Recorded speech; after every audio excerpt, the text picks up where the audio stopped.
Welcome to the 11 Days of Global Unity Summit and to our special event today. My name is Jana Larson, and I am coordinator of the Economic Justice Campaign for We the World, as well as many other things for We the World. Today, I'm excited that we will be joined by Dot, Shelley, Danalia, and Jan, who will be talking about the theme of human rights. For the full 11-day summit schedule, to see the recordings and to register for free, go to 11daysofglobalunity.org or go to we.net. Rick Ulfik is the founder of We the World at we.net and the co-creator of 11 Days of Global Unity. Rick can't be here today for health reasons. However, he sends his love and best wishes. 11 Days of Global Unity goes from the anniversary of the tragedy of September 11th to September 21st, the celebration of the International Day of Peace, commemorating our collective journey from fear to hope. To take action with the 11 campaigns for change, Trends Magazine with editor Robert Levine, and all the work of We the World, go to we.net. And now it is my pleasure to welcome our special event guests. Take it away, Dr. Dot. Thank you, Jana. Oh, what a joy to be here with 11 Days of Global Unity, as today we focus on human security and that everyone has the right to healthy water. So I'm Dot Maver with Global Silent Minute.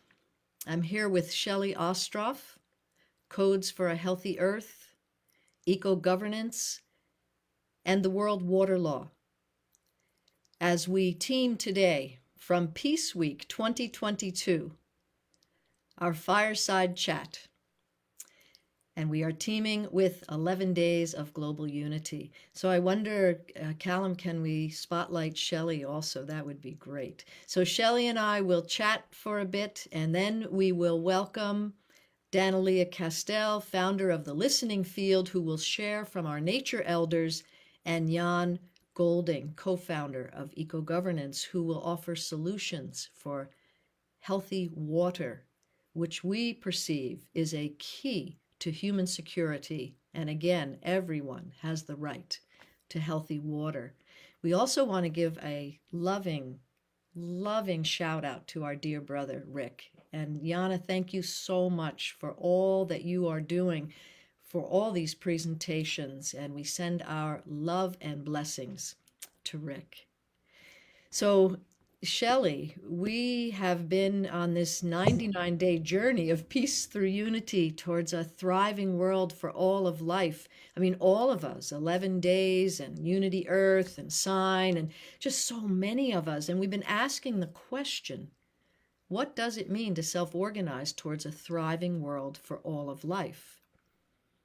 And the themes of Peace Week, which, as we know, is happening right now, wrapped around the International Day of Peace on the 21st. The themes are the core needs, which offer a direct and practical pathway to peace, and in fact hold such a key to this living systems and our human security. Yes? Yeah, absolutely. It feels foundational. That's part of the initiative, is to create this compass, this unifying compass that we can all align with, that transcends all divisions and all conflicts and all our so-called differences, that unites us at such a fundamental level around that which is essential and beneficial to all of life. Because it seems that in our fragmented society today, which with the distractions and that have come from this mindset of separateness and domination and privilege, and we've become very much isolated and very self-absorbed in survival mode and in power over rather than power with. And the core needs are offered as the second primary task of eco-governance. Eco-governance is a framework for an innovative way of organizing ourselves as a species for the benefit of all of life. And the second primary task of eco-governance is to ensure that the core needs of all humans and animals are met. And maybe Jan can prepare the visual of those core needs, and we can take a look at how these help us to focus our attention on that which is truly nourishing to life, and realign us with the compass of our hearts and that which is most natural and instinctive to all of us. Yeah, beautiful. As Jan is pulling up the core needs slide, Joanna Macy, who is familiar to all of us, has said, if the world is to be healed through human efforts, I am convinced it will be by ordinary people. People whose love for this life is even greater than their fear. People who can open to the web of life that called us into being. So as we take this whole systems approach, Shelley, a deep bow to Joanna Macy as well. So yes, let's place these in the field. So this is the second primary task of eco-governance, which is all of us. It's not a governance outside of us, but recognizing that we are all part of this regulating system of the human species, which impacts our entire world. The second primary task of eco-governance is to ensure that all humans and animals have guaranteed access to living soil, healthy water, vitalizing food, fresh, clean air, physical and emotional safety, comfortable shelter, and the conditions needed to manifest our unique life-enriching potential. So imagine a world where these core needs of all are met and we all participate in ensuring that all of us have these conditions, and where a world in which the concept of human security separate from life is almost a piece of the past. Yeah, beautiful. So, as we look at this, we can't separate out anything. And yet, I will say that this morning, during the Peace Week plenary, which was focused on healthy water, really did speak to water as the key to human security, as it has to do with every one of these core needs. Because peace is actually not possible if we're not in right relationship with water, and peace can be defined as living in right relationship with self, others, and all of life. So that spoke to me this morning, Shelley. Yeah, it was an extraordinarily powerful session, because I think one of the central messages, there were many, was that humanity has forgotten how to relate to water as life and as a living being. Yeah. And that this is ancient indigenous wisdom, and that it is an awakening of many around the world who are awakening to this extraordinary consciousness of water as a living being. And, my sense is that water is a direct path to human security, because if water is the source and the sustenance and the medicine of all life, we are over 99% on a molecular level water. And water is conscious.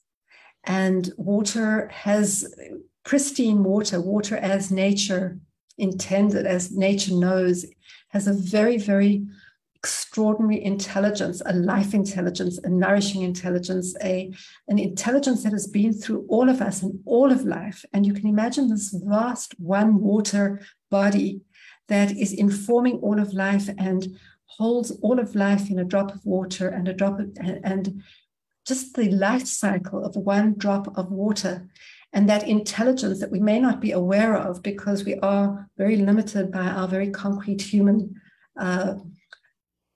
prism, I would say, that we've been conditioned to limit ourselves to look at life in very, very limited ways. I mean, we've been taught to think about water as H2O.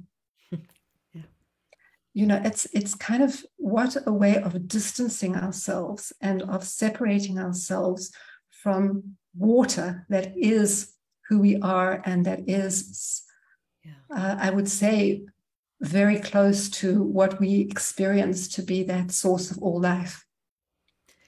Yeah, beautiful. Beautiful. And as that sinks in for us, I'm mindful that all over the planet for a couple of decades now, the question has been asked, is peace a human right? Mm. And when we look at peace as this living in right relationship, and we tie this now to the core needs, these identified 7 core needs, and we say, yes, every core need is a right of humans, animals, ecosystems, right? That really is the key to our human security. And my heart was so touched so many times in the plenary. And I have to say, when Bernd said, the secret of life and the key to understanding is that water is a living being, which is what you say all the time. And when Auntie Anne said, fall in love with water. Yeah. Oh, it's like I melted, So yeah, so there's something about both human security and the right to guaranteed access of water and all of the core needs that really speaks to us. And we are not living in that way as a social system or as a living system on the planet right now. Absolutely. And, I would even say the word right to me is also an expression of our colonialist system that actually is a system of domination that takes away rights. Who gave us the right to give rights and take away rights? It's a very foreign concept to nature. So, we're working with very fragmented concepts, even like security, human security, as separate from the well-being of the whole. So all of these concepts perpetuate a way of thinking about things that in turn perpetuates the system of control and domination. And human security has become a commodity, like so many other things. And so there's a whole industry that is dependent on humans living in fear and threat. And that creates the threat, that creates the antidote temporarily, or so-called antidote. So we've got a whole security industry, a military-industrial complex that has more weapons than we need to, for anything. We don't need weapons, but we've begun to believe that that is what our security depends on. And yet every part of our being is infused with a language of violation. And when it comes to water, the language of life is a language of health. It's a language of vitality. It doesn't talk about rights. It talks, for me, I think the closest it is about mutual nourishment.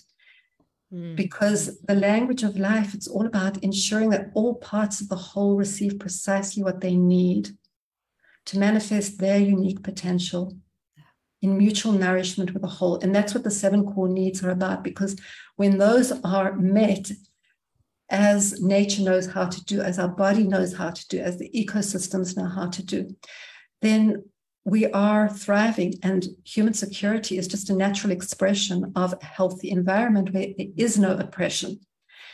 Beautiful. And then when you think about, so where does it all start? When we think about the violation of water, when we think about our relationship of water, which says we can own water, we can pollute water, we can interfere with water's flow. What we are doing to water outside, we're doing to ourselves as water, because we are part of this one water body. And our disconnect from, and our degradation and our violation of Mother Water at source creates this domino effect which impacts human security, whether it's safety, whether it's health, whether it's every aspect, poverty, drought, it's ripples through every aspect of our life. So when we violate water at source, we are basically undermining any possibility of security in any aspect of our life. And when we start to organize around water and to to ensure that we have not only safe drinking water, which is a false scientific term that says it's okay to have this amount of toxins, not that amount of toxins. But when we talk about uncompromisingly looking after our planetary waters and restoring the water cycle and ensuring all humans and animals have guaranteed access and being really accountable for our water, then suddenly we activate this entire healing. We catalyze healing in all aspects, because as soon as we create accountability and awareness, like relearn what it means, what the ancients have always told us, what the water protectors have risked their lives for, that water is life. And when we violate water, we are violating life, we're violating ourselves, and we are violating future generations. It's so, yeah. I'm going to invite us to take a breath and take that in, because what you are saying after the breath,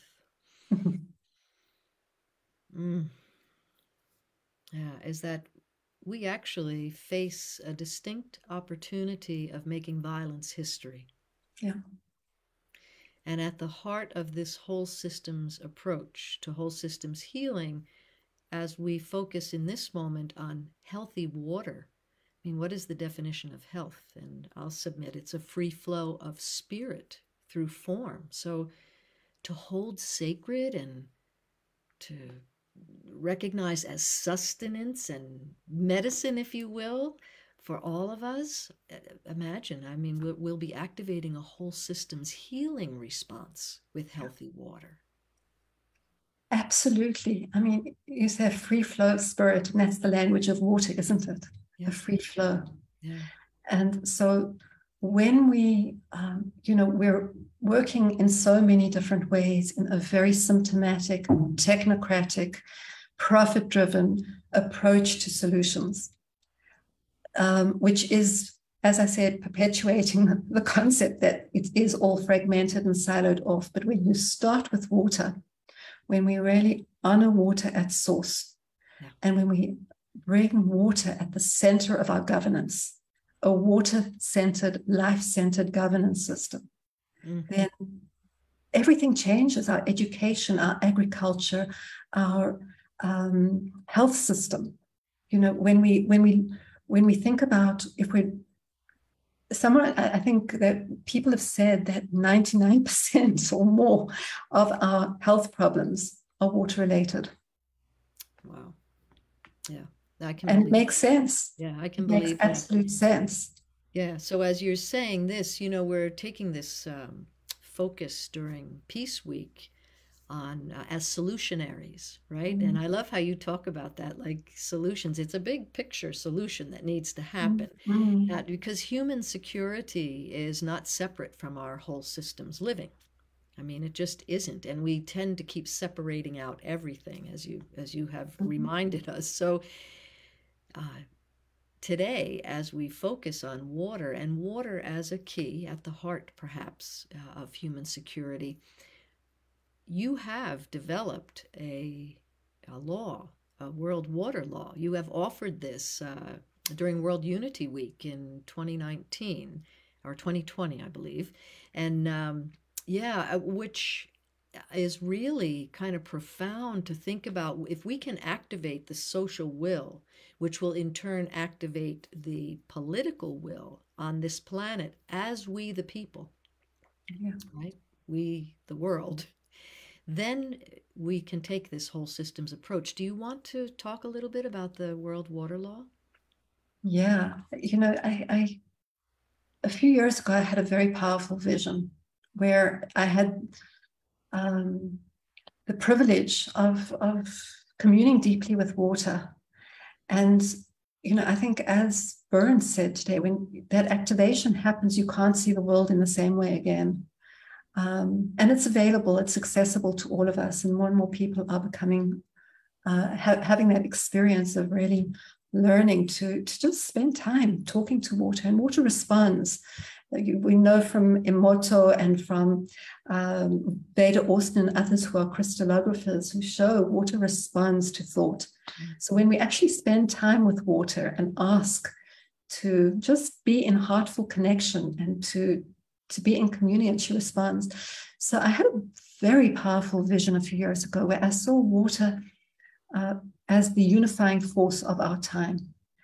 As the medicine, I saw people around the world just rising for water together, because I realized afterwards, we're not going to change the system law by law or country by country. The entire system is designed to perpetuate the status quo of power over and the colonialism and the benefit of a few.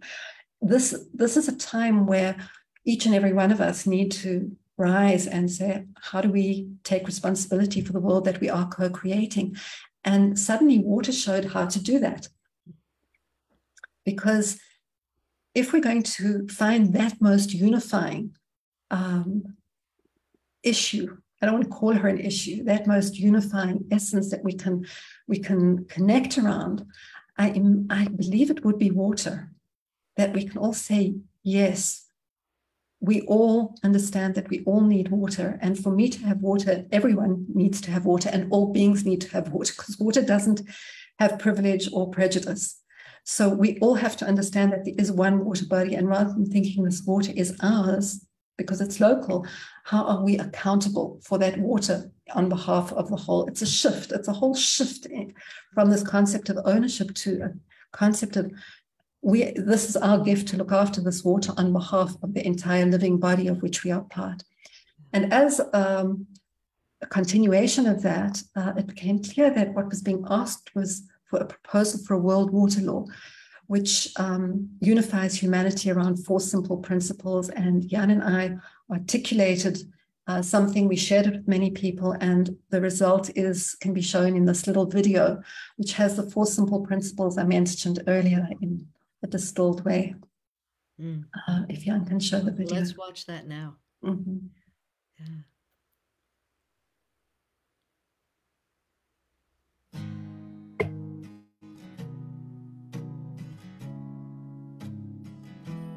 We are water. We, citizens of Earth, call for and commit to working together for the immediate and universal protection of all water. As the first vital step towards global cooperation for effective, worldwide social and ecological healing.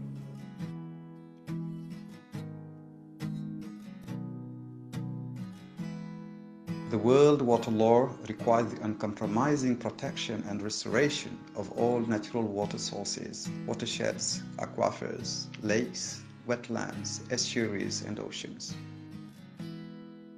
The rewilding of ecosystems necessary for the restoration of the planetary water cycle. The guaranteed free access of all humans and animals to the natural uncontaminated water. The World Water Law holds all governments, corporations, communities, and individuals fully accountable for their impact on all waters everywhere.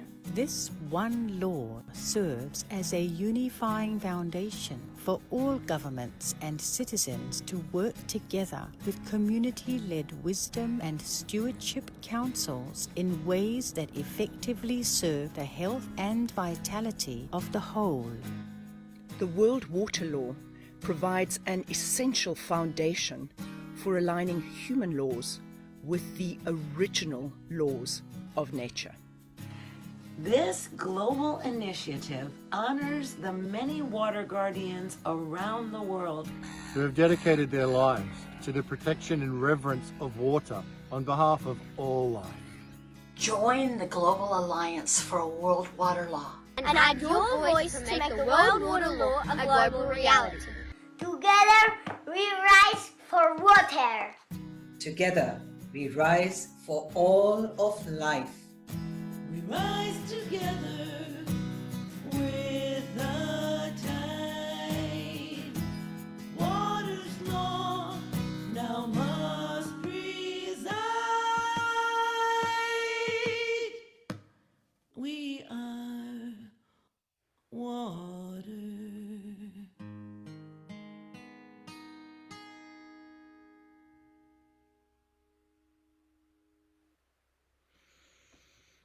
Oh, Shelley, beautiful. It touches our hearts. May it awaken us to conscious and intentional action so that we act. ACT, all cooperating timelessly.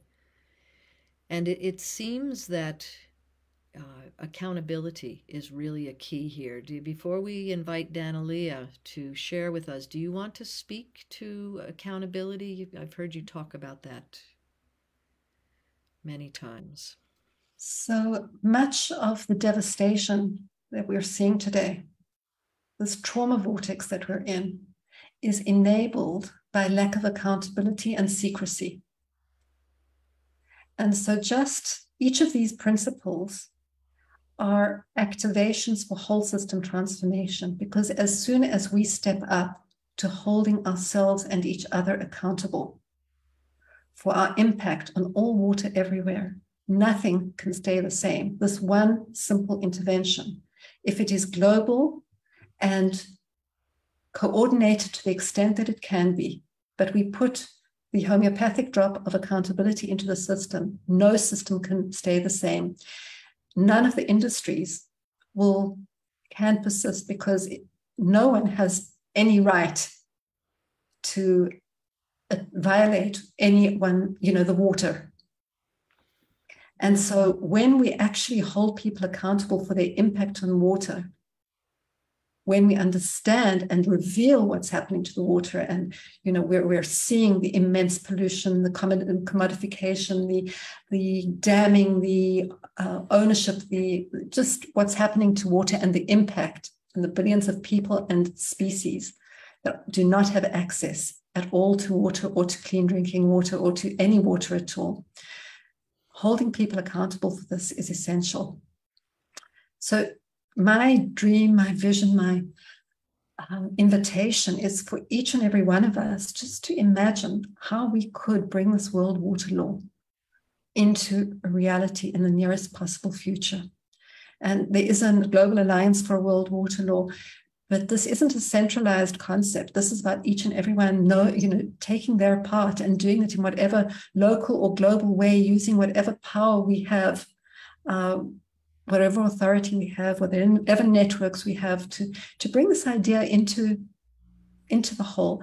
And what a huge contribution this will be to not only human security, but to the health and vitality and the healing of all of life. All of life.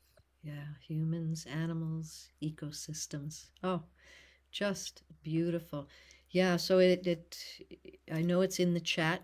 Jan, maybe you want to put it in the chat again, where people can get more information. If you go to codes.earth, you will find information about all of this. Thank you, Shelley and Jan, just so beautiful. Yeah, so this accountability, we're in the midst of this all systems breakdown. You're offering really a living systems, whole systems approach to the breakthrough, and all systems breakthrough. So just one more piece I want to put in before we invite Danilia in is water provides to all, without privilege, without prejudice, in very precise, nourishing ways. And there's so much to learn from water about how to do that. When we mimic water, when we become as water, our economy shifts completely. There is no concept of ownership. There is concept of vitalizing flow. And so this is an invitation as we rebirth ourselves as humanity at this time, and integrate our understanding of ourselves as an interconnected living system to how we organize ourselves as a species. When we do it by learning from water, we can very quickly transform all of our systems so that all beings have all their needs met in a relatively short amount of time, and massive exponential healing on all fronts: social, emotional, cultural, beautiful, and ecological, of course. And ecological, beautiful. Yeah, and it's really landing once again in my heart. It really does begin with me, and I am part of the whole. So that's, yeah, beautiful. So shall we invite Danalia, founder of the Listening Field, to join us? Hi, Danalia. Hola, ¿cómo está? I want to just introduce people to who is behind me. Speaking of relationships with water, I've been building family relationships with bodies of water around the world for the past 14 years. They're responsible for the human being I am today. That's what I can say. They really showed me how to be in right relationship with everything. But behind me, I want to just acknowledge is Mother Pacific Ocean. I live here on the unceded territory of the Quatsino Nation. And so behind me is Mother Ocean. She comes in from the wild west coast of British Columbia, Canada. And she's very calm here, which is also very influential, helping to keep me calm as well. So I'm very, very happy to be here. And I wanted to just respond to your question, Shelley, when you were saying, thinking about the World Water Law and how we could bring this into being. And I wanted to remind us that we don't need to do this alone. Yes, we have human brothers and sisters who share our love and share these values that we have and share the reverence we have for our sacred water relatives. But we also have the local rivers and the lakes where we live. So we can go to them, introduce yourself, share your heart, tell them what you are proposing to do, and ask that river or that lake to partner with you in this quest. And of course, we always need to pause and breathe and wait for the water relative to respond, right? To say yes. If they don't respond at all, sometimes they're away, their consciousness is pulled back a bit, and you need to build that relationship up a little more. Sometimes they don't respond because it's not their job. So you might try a pond or a stream or a waterfall or a lake. Go to other waters in the area. But I just really invite you to know that these water elders are tremendous partners for us to co-create this new world that we need. And we can ask them questions. We can share the challenges that we have trying to make this World Water Law come into effect. And they literally can walk with us and guide us and love us as we bring our society back into right relationship, a loving relationship with all of life. If I can share one more thing that water taught me, this was the very, very first year. So every year I was sent on a pilgrimage with a different body of water. Each of them has a different spirit, different character, a different voice. But the very first pilgrimage that I went on, first of all, Hot Springs gave me a healing mantra. It's called A Call to Honor and Forgive. It's on my Thank You Water CD. I really needed to first learn how to forgive. And this water gave me this melody to sing to help me do that. And then the second thing was it guided me into Alaska to the Chilkat River. And beside that river, I met 3 different men of all different cultures, as well as ages and generations. And the 4 of us made family, and then they were already heart bonded with the Chilkat River. And I learned that water truly is love. It's love. And it helped me remember that I am love too. So you'll see in the memes that I'm about to share with you that this message has come through some of the water elders and the humans that were heart bonded with them when they received them. So the listening field is something that I discovered with my nature elders during the June of 2020. So there's many things that gave birth during that time. And we discovered it because we could no longer meet together in person. And so we discovered that based on the relationships that we had built with each other, we could meet together in a ceremonial way and still communicate heart to heart. And then, of course, I found out that we can all do this. So we've been hosting listening fields. We did them once each week with a different core need. So what I'm going to share with you is just 4 memes. They're messages put on images that were received by different people who were in the listening field. And then they invited in their nature elders. Sometimes they were water, sometimes they weren't. And then we all asked this group question: how can we organize ourselves in order to guarantee that each human and each animal has access to you, healthy water? And how can we ensure your thrival? So this is the first one that I'm sharing today. So water said, "You are how water stands up. You are the way water walks around. Let the waters within you lead. Listen for the pattern."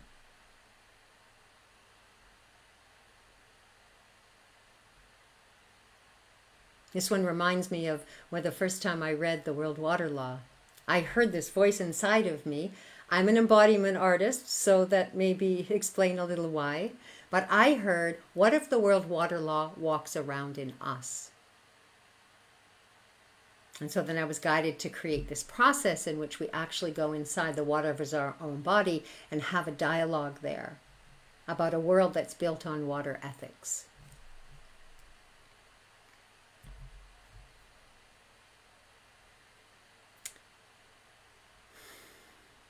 Disruptions are needed to instill reverence for all of nature. When given proper consideration, disruptions produce timely and appropriate actions. This is one that can be difficult to appreciate if it's my home that has been washed away. And I believe the many invitations that we've been receiving on our planet through a recent virus and other things are truly meant to be pattern interrupts, so that we don't go back to what was before, because it wasn't working. And if it was for a tiny, tiny percentage of life on Mother Earth. But not for the rest of us, and certainly not for our nature relatives and elders. So just really taking that in, appreciating that when some obstacle comes in the way for us, that rather than focusing on that obstacle, I'm now choosing to see it as a reason to pause and to reflect on all that's happening, because we know that everything is connected with everything and everyone with everyone. So thank you to Linda DeHart. She's the one who received this one. Maya Shaw Gale received this one. Love this one. Singing with water is one of the main ways that I give back to water. It's also another way to open a listening field is to sing, with words or without. So singing in the shower blesses your body, blesses the sacred water that cleanses you, and blesses everyone that water touches after you.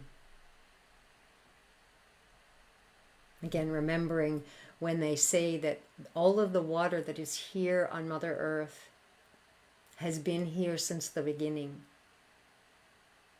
So when we're showering, the water that is coming over us, it is literally the same water that our ancestors encountered, that the dinosaurs encountered, and the people across the world from us are connected. So remembering that sacred unity that is in every single drop.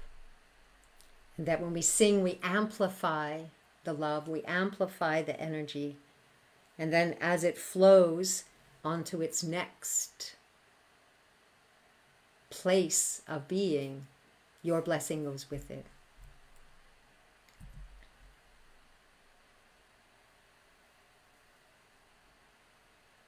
So this person, this was an answer to the question, how can we ensure your thrival? And this is beautiful Everine de Kratz, who is managing the community platform for the Global Water Alliance.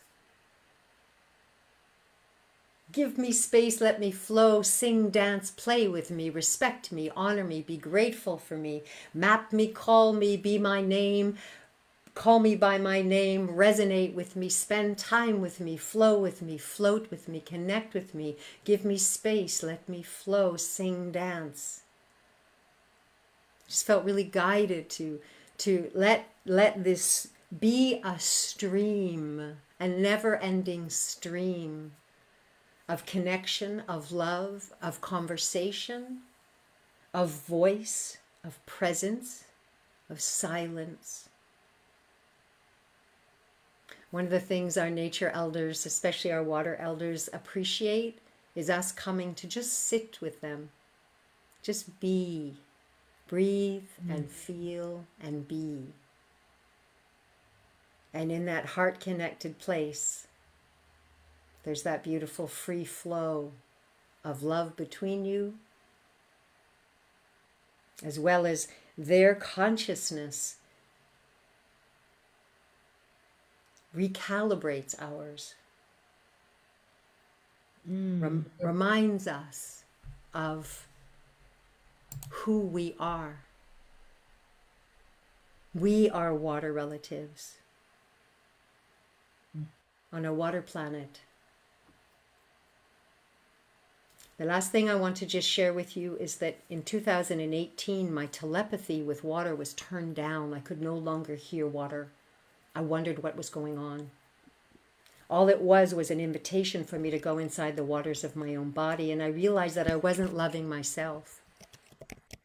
And so what I realized is that if I went into the waters of my own body, and I reached out and connected to the water in another human being's body, I could only feel love. And so I tested that. I did that with the former president of the United States. And I realized I could only feel love. So in terms of peace with each other, relating from the water in ourselves to the water in someone else is another way that we can embody peace, regardless of who their personality is or the nefarious deeds they might have done. Beautiful. Water to water, there is only love. Water to water, there is only love. Beautiful. Oh, thank you, Danilia. The first part of that, as we welcome Jan now to offer our final section of this webinar in 11 days of global unity, merging with Peace Week and our fireside chat. Jan, please join us and offer us from your heart this solutions-oriented approach to water, healthy water. Thank you. Thank you so much, Dot. It's so wonderful to be here and have this opportunity. I'm going to dive right in with some slides that I prepared. Here we go. Let's see.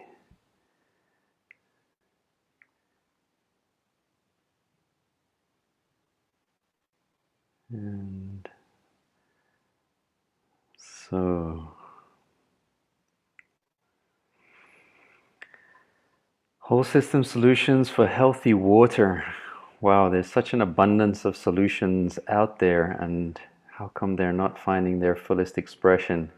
So how can we organize to ensure that all humans and animals have guaranteed access to healthy water? And a big part of that is really becoming aware of the many solutions, understanding the fundamental challenges, the systemic challenges.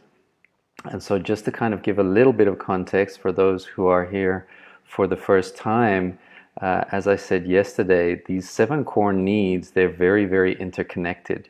And many of the solutions, because we're talking about whole system solutions, address multiple of these needs simultaneously. And that is especially the case with living soil, healthy water, vitalizing food, and fresh, clean air. So those of you who were with us yesterday will find some similarities. And I thought to begin with a study that was done, I think it was just after 2000, so it has a little bit of date on it, but I think it's still pretty relevant. It says here we're talking about ensuring healthy water for all humans in this case.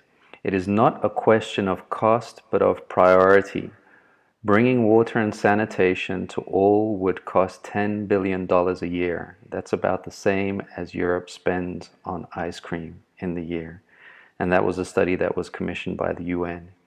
So in terms of, as you were speaking about the military-industrial complex, that's about 0.52% of the annual military expenditures and about 0.77% of the annual income of the pharmaceutical industry. So I think that really helps to put things in perspective that, even with the current solutions that, many of these organizations are aware of, which are still often very disconnected from the grassroots solutions, we could probably do it for much cheaper than that and much faster. So, access to water reality check. Today, more than 2.1 billion, that's 30% of all people, do not have access to safe drinking water. And globally, water pollution accounts for 80% of all infectious and deadly diseases. All deaths in the global south, 80% of those are attributed to waterborne diseases. So here we can see how water would really, ensuring clean water to all would have such a radical effect on so many people's lives. And here are some of the primary threats to water, similar as to living soil in many ways. Industrial agriculture, animal factory farms, dams, mining, plastic pollution, water contamination and fluoridation, commodification, water bottling, aquifer depletion, water scarcity, fossil fuel extraction, radiation contamination, oil leak spills, pharmaceutical contamination, and electromagnetic radiation. We won't go too deeply into those because we're going to focus on solutions, but when we start to kind of get a sense of, and there are many more, in terms of the pollution aspect, but let's move into solutions. So when we talk about solutions for ensuring that all humans and animals have access to water, it's really about how do we create water retention landscapes. As we saw yesterday with the living soil, much of the soil through deforestation and modern agriculture has become very compacted. It's lost its ability to absorb water. So all the water, very often the heavy rains, and there are many reasons why rains are becoming more and more intense, also because of those large urban areas where no water is allowed to sink in, and instead they're radiating heat up into the sky that doesn't allow the natural flow of clouds to come inland. So all these clouds accumulate at the shoreline, and then they come in once they've built up and offer these torrential rains. And so through these different, the ways that we have designed cities in terms of there's hardly any water infiltration, all the water just runs off back into the ocean, taking all the rubbish with it. And through the agriculture, the soils have become so dense and compact that as soon as the rain comes, it just erodes a lot of the topsoil. And topsoil loss is one of our biggest threats that most people aren't aware of at all. So how can we create water retention landscapes? How can we redesign our landscapes in ways that they hold water? And there are beautiful systems and examples for that. And I'll be sharing a document with many links that you can follow to explore some inspiring documentaries and short films that show how through sculpting the land and creating these these swales, these ponds, these little dams that can really hold the water and allow the water to infiltrate the earth, how quickly that can regenerate the land, how they've turned deserts, literally deserts, into oases in a matter of years through proper water retention landscapes. And so another very important aspect is regenerative water-friendly agriculture. When we think that, I think 70% of all our water consumption is through industry. Industry that is for 99% toxic and polluting to the environment. And 20% of the water consumption goes into industrial agriculture in ways that is used. It's very inefficient how industrial agriculture uses our water. So there are new types of agricultural systems that are very, very water efficient, and at the same time ensure that there's forest cover, there's ground cover, so the soil gets to rehabilitate, so that allows for more water to infiltrate and replenish the aquifers at the same time. Another important aspect, whole system solution, is reforestation, of course. We know that trees, as soon as trees are introduced into a landscape and they get a chance to establish, it completely transforms the soil, as I said, and really allows for infiltration to happen, creating microbiomes for flora and fauna to proliferate. And another important a very other important solution is the water harvesting. How can we harvest the water? As I was saying earlier, in the cities, you know, so much of the water from the roads, from the roofs, just runs off into the gutters. And there are so many ways in which we can redirect those water runoffs into little swales, into community gardens, into urban and suburban food forests, and even into our own tanks in our personal houses, where we can use that water. If it's relatively clean, we can even bathe with it. Some countries you can still drink the rainwater. If nothing else, you can flush your toilet with it. So there's so many ways. Harvesting, learning to harvest water is such an important solution. And then there's permaculture design, and I mentioned this yesterday as well. Permaculture design is a design science that is a way of designing human settlements to integrate, and human systems that, you know, that really empower us to meet especially these core needs at a local bioregional level, in ways that really integrate harmoniously into the natural environment. And permaculture systems, the first thing about permaculture design, when you move onto a piece of land, is you look at how the water flows. What are the water patterns? What are the water cycles doing?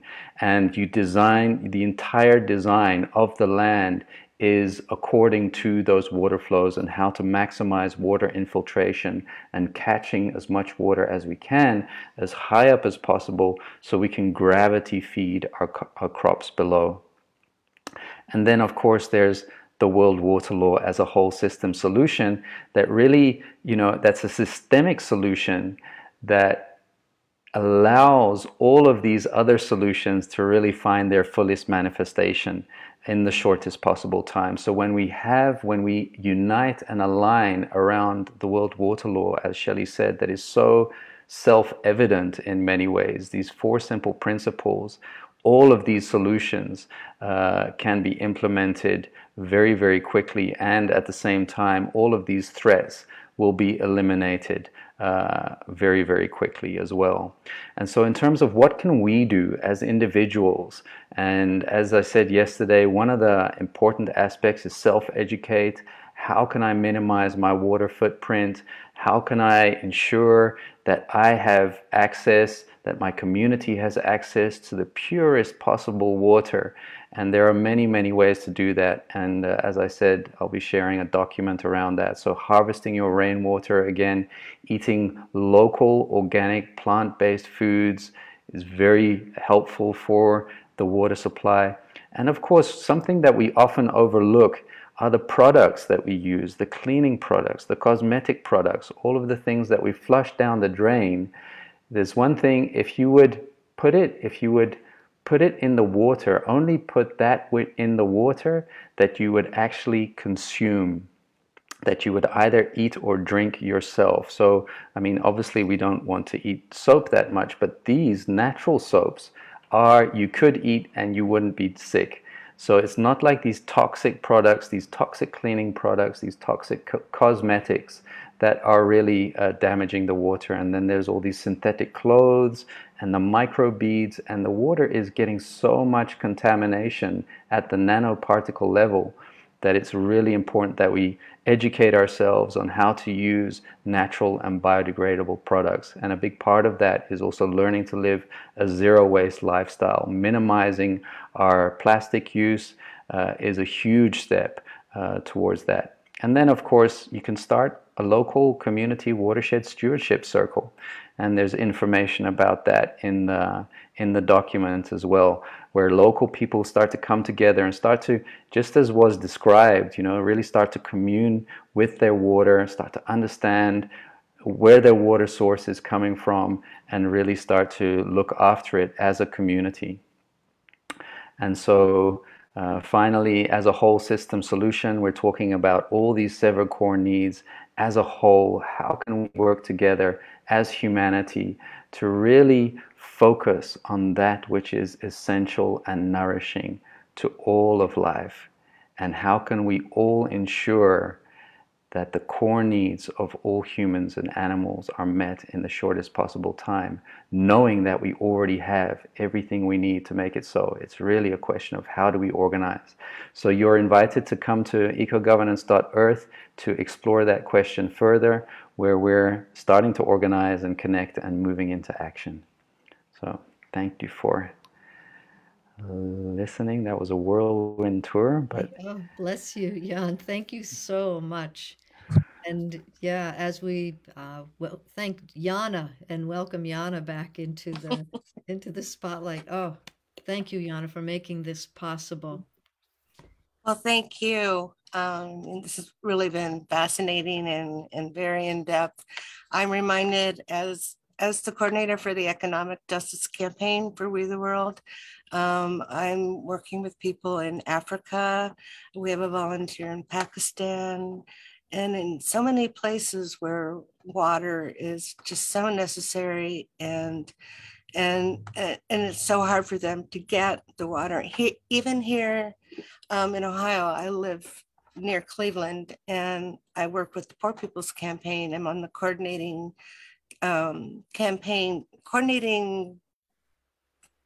committee. There's the word for Northeast Ohio. And one of our people that I work with in cooperation with We the World, as we reach out to collaborate with other organizations, is the prevalence of lead pipes in Cleveland, and in all the marginalized communities in our area, being from the big cities and the poorer areas. And to this day, there's still a problem. And her daughter was very affected by having, ingested the water that came through the lead pipes. And it's still a big problem in Flint, Michigan. Of course, there's problems. And just last week, Reverend Barber was down in Jacksonville, Mississippi, where they're having such a water problem. It's when you don't have access to water, you really realize how much you need water, and good water. So thank you all for all your work with this. Does anyone have anything that they would like to say about anything here with Peace Week? Anything other events coming up that you would like to bring up besides what you've already brought up? Well, we're going to invite Shelley to make a final comment, but yes, we would like to invite everyone to continue with 11 Days of Global Unity right through the International Day of Peace on the 21st, and also to visit peaceweek.org, where we have an entire listing of all the events. We have plenaries each day at 9 a.m. and 6 p.m. New York time, EDT, and so many events. And that So goes to the 24th, am I correct? This goes through to the 24th, that is correct, and that will be the final celebratory day. And who knows what after that, Jana, we'll see. Yeah. What is emerging for all of us on this beautiful planet we all call home. And we've been doing this, I mean, it started with World Unity Week, which is in June. And then we had the time in between. 99 days. 99 Days of Peace. And we've been getting together on Wednesday nights, and lots and lots of change. Yes, the social movement activists. It's really been inspiring. And if you know, if for some reason you can still find a reason to think that no one's doing anything, and you know, everyone is depressed, well, that's just not true. No, it's quite the opposite at this moment on the planet, and it's going to take all of us working together. Yeah, to create the world. And you know what? We don't have to have initials after our name, or, you know, have fancy degrees, or be connected to the richest people. It starts with us, starts with one, and when we join together, and we can make a change. Shelley, you would like to make a comment? Just deep gratitude for the opportunity to share in this way, and to bring water at the center of our attention of this Peace Week, of all of this activism. And it's all, you know, it's all complementary. We're all doing our parts, and yet there is also those aspects that can amplify the parts that we're doing. So we're all ultimately invested in a thriving world for all of life, and we are all dependent on water and on the other core, you know, we all share the same core needs. So one of the invitations is to say, how can we all organize in a way that is supported by a collective voice around one or two essential aspects that we know that will benefit all. And if we can all just say yes to water, and bring our voice, in addition to what we're doing, to say yes to the World Water Law, or yes to holding each other accountable for water, and creating a global one voice around that which unifies us all, I feel we can all be so much stronger. So that invitation is, you know, there's so much, as you say, amazing things happening here, so many extraordinary people.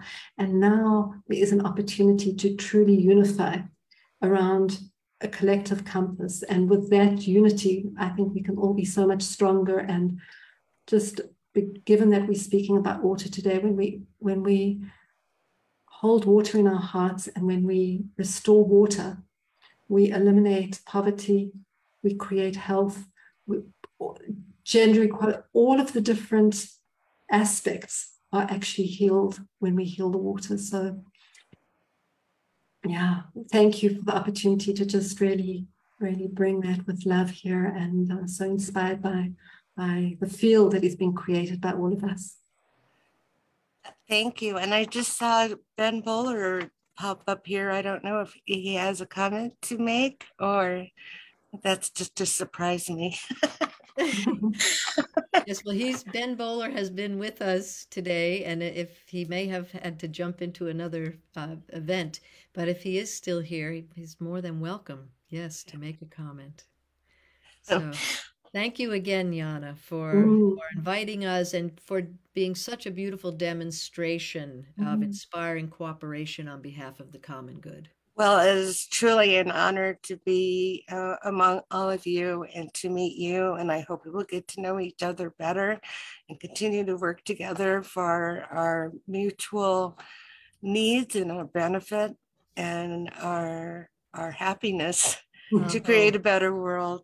So here's the part where we all hold up our three fingers, and it's not the Girl Scout promise.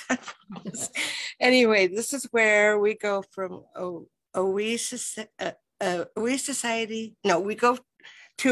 we go from a me society to a we society. I got that backwards. To create a world that works for all. Thank you so much for being here today. Go in peace and safety. And thank you so much for being here. Thank you. Thank you, Jan.